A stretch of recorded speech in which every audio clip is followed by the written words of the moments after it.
changes have you made to the election this time around? I think with this election, the real, I guess, the frontier areas, the pioneer areas in this election, we have expanded our specialist programs into all of the inner city areas.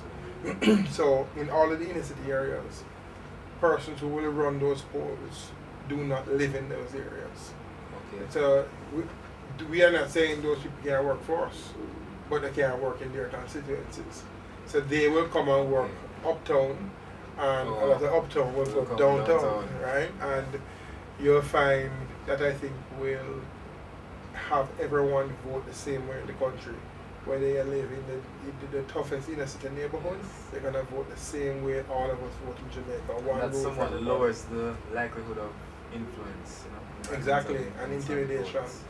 Another thing we're doing, this is all gonna be our first election that we roll out the use of the electronics into the computers in the stations. We have done it on some pilot bases, and we've done it in one by-election. But this is the first general election that we're going to have in about 700 polling stations. The use of the fingerprint, cross-match your fingerprint to generate a ballot. We refer to it as our EVB stations, which is the electronic voter identification and ballot issuing system. You vote the same way, that is an electronic voting, but we will identify the electors by use of the fingerprint. They come and put the finger on a scanner. It reads a fingerprint, it generates a ballot, we'll give it to them. So only that person can come in and get that. And it's the fingerprint that controls quite sophisticated systems. Yeah, it's the same system that when you go to the United States as an immigrant, that they put your finger down and check your ID before you come into the country. It's actually the same company that we were using before. And then they have grown since they've been with us, I can tell you, to get that contract.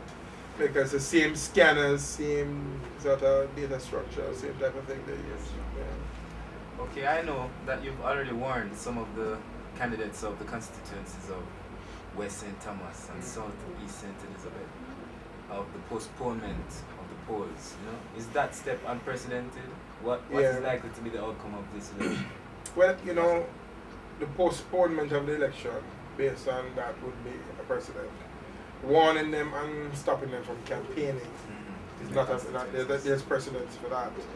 We have done it. We did it in the 2002 election. The commission asked the police commissioner to ban the campaigning in about 7 constituencies, and it brought the tension level down.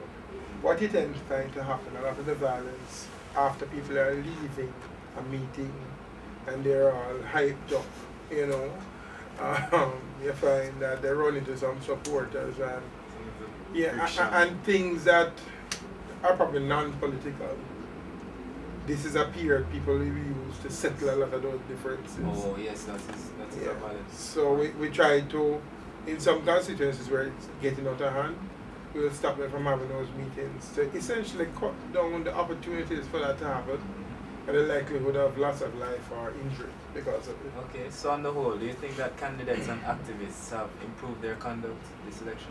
I think so, We tend to focus a lot on the bad boys in the class, We have 60 constituencies, and I would say, in about 55 of them, you don't even hear us talk about them.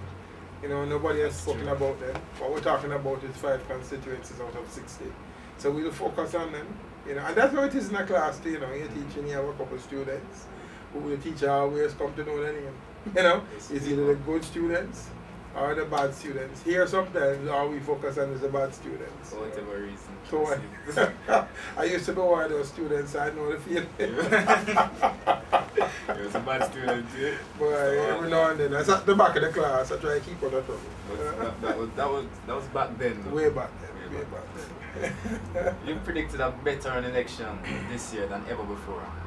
However, there's the risk of violence, the likelihood of violence, especially possibly increased by the likelihood of this election being quite close. Yeah. Is this a fair assessment, and are you at all concerned for this? I think that the reason why we'll have a better run election is we have the resources, we have done the training, and we got it right in 2002, 2003. The EOJ now has a lot of very experienced people who know exactly what they're doing, and that side of it makes my job easier. Why I think we won't have some of the difficulties is the electorate has grown up a bit. It's not just the system that has matured, but it's the electorate. When I was much younger, you would find that in the name of politics, people would really, move to violence to get a victory. I don't find that being the driving force. I think people are very interested in their communities. They want to know what you're going to do for them. They're more issue oriented, whether it appears or not they are. They can tell you the issues in their community. They know what they want in their communities.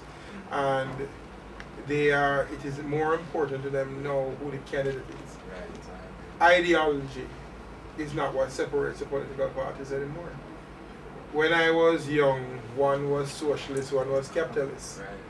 Now you find, if anything, they are both to the right of, try to say who is more to the right of each other, or market-oriented policies, and it's more about who can manage better now. No, so there, I don't think you have the fervor, the emotion that you used to have in politics when I was much younger, So, and that is why I believe we'll tend to have more peaceful elections, and we'll tend to have more better run elections. Once the resources are there, we will have good elections. We have benefited from a lot of good people coming forward to work in the elections now. This is